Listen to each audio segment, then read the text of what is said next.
Hanoï, le carrefour de l'ancienne rue Paul Bert et du Petit Lac, à l'heure de la sortie d'usine. Pas une seule voiture, mais beaucoup de vélos sur lesquels se déplace lentement, machinalement la foule des travailleurs, dans une régularité impressionnante.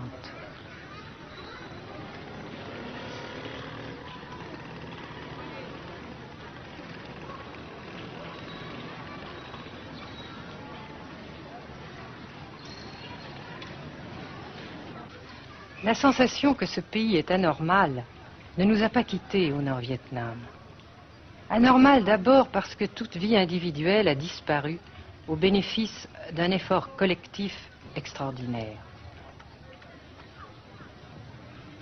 Dirigé d'une main de fer à l'intérieur d'un dispositif de sécurité draconien. Anormal ensuite parce que dans ce pays coupé en deux depuis 10 ans, un grand nombre de familles vivent le drame de la rupture qui alimente à sa façon la guerre du Sud. Est-ce que vous pensez, Monsieur le Président, qu'il y a une solution militaire à la guerre du Sud-Vietnam? Non. Parce que vous savez que le peuple Vietnam, c'est en un. Et le pays du Vietnam, c'est un. Les Américains ont fait une guerre d'agression, comme qui dit, c'est une guerre non déclarée.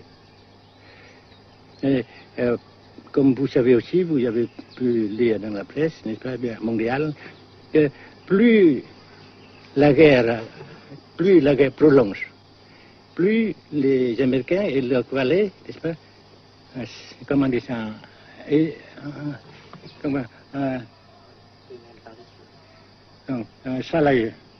s'enliser, et plus ils supportent des échecs, comme vous savez récemment, n'est-ce pas? Par conséquent, la guerre ne peut pas durer éternellement. Et je suis très heureux que les politiciens haut placés français ont reconnu cela. Vous pensez que le général de Gaulle pourrait en quelque sorte, à un certain moment, arbitrer le conflit?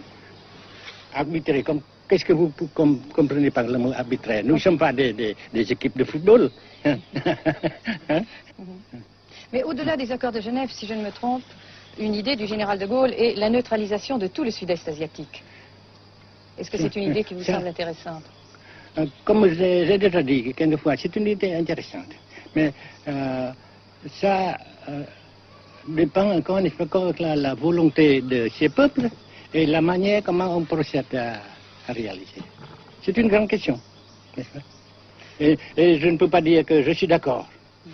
Et je ne dis pas que je ne suis pas d'accord, n'est-ce pas? Mais parce que vous dites, par exemple, vous dites fleurs. Fleurs, il y a beaucoup de sortes de fleurs. Il y a des roses, il y a des blanches, des rouges, etc. Et il y a qui sont bons et d'autres qui ne sont pas bons. Mais on dit fleurs. Monsieur le Président, nous avons constaté avec chagrin qu'au cours de notre voyage au Nord-Vietnam, que l'influence française était devenue à peu près inexistante dans votre pays. Les moins de 25 ans ne comprennent plus du tout le français. Et je me demande si, à votre idée, des rapports peuvent se rétablir tels que la France continue à jouer une sorte de rôle culturel ici. Avec la France, surtout, et avec tous les autres pays. Nous voulons avoir une coopération amicale, culturelle, économique, etc. Mais je suis sûr que vous ne voulez pas avoir, n'est-ce pas, que la France ait l'influence qu'elle avait avant. C'est une autre chose. Naturellement, c'est une autre époque. Mais coopération culturelle, économique, qu'est-ce qu'il y a encore, sportive par exemple, oui. etc., n'est-ce pas, nous le désirons. Si la guerre se cristallise au sud et se poursuit encore pendant quelques années, pensez-vous que l'avenir économique du Nord-Vietnam soit viable? Je suis sûr que c'est non seulement viable, mais ça progresse. Parce que vous avez vu vous-même, vous avez constaté vous-même qu'ici, nous travaillons beaucoup, notre peuple travaille beaucoup, avec abnégation, n'est-ce pas, et avec dévouement, avec enthousiasme. Et d'un côté, nous travaillons pour, comment dirais-je, pour, principalement, n'est-ce pas, de nos propres forces, de nos propres... Et aussi, nous avons, n'est-ce pas, l'aide fraternelle des pays socialistes, n'est-ce pas. Alors, nous, jusqu'ici et après cela, n'est-ce pas, nous avons déjà réalisé des progrès. Pas très grand comme nous voulons, mais nous avons réalisé des progrès. Et dans l'avenir, nous progressons nous-mêmes. Mais vous mentionnez là l'aide des pays socialistes. Est-ce que cette aide ne s'est pas trouvée légèrement compromise à la suite du conflit idéologique entre la Russie et la Chine? Non, parce que ces questions, n'est-ce pas, différences idéologiques entre nos différents partis frères, c'est nos affaires intérieures. Ça passera. Et l'unité, ça se fera. Mais l'aide fraternelle continue et continuera. Et c'est très précieux pour nous. Bien sûr. Mais certains ont l'impression chez nous, Monsieur le Président, que le Nord-Vietnam se trouve actuellement assez isolé, asphyxié même, et que politiquement, il pourra difficilement éviter de devenir une sorte de satellite de la Chine. Qu'est-ce qu'on peut répondre à cela? Jamais.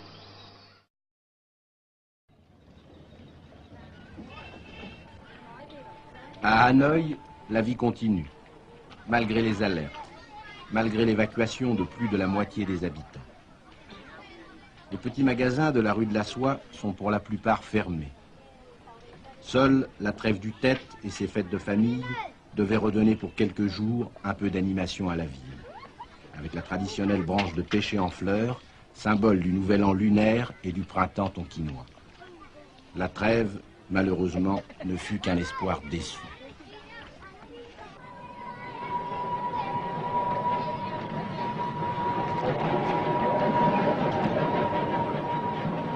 Dans les rues, de grands panneaux de propagande donnent les informations de guerre, les statistiques officielles et quotidiennes des pertes américaines. Selon le gouvernement de la République démocratique du Vietnam, 1631 avions américains auraient été abattus au-dessus du Nord-Vietnam.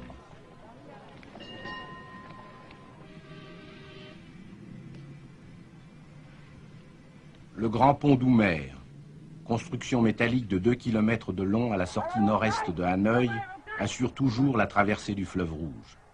Sa sauvegarde est capitale. La défense antiaérienne du Vietnam, tant redoutée par les pilotes américains, dispose de nombreuses fusées solaires de fabrication soviétique. C'est la première fois que nous pouvons vous les montrer. Les rampes mobiles de lancement sont déplacées chaque nuit afin de déjouer les repérages.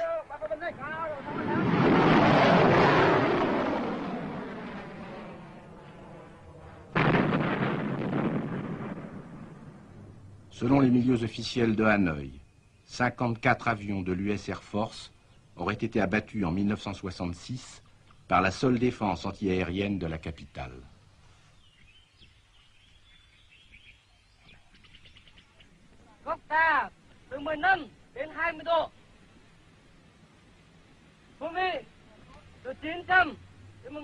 Pour la première fois également, nous avons pu voir les pilotes et les avions de chasse vietnamiens. Pour la plupart, leur formation a été assurée en URSS.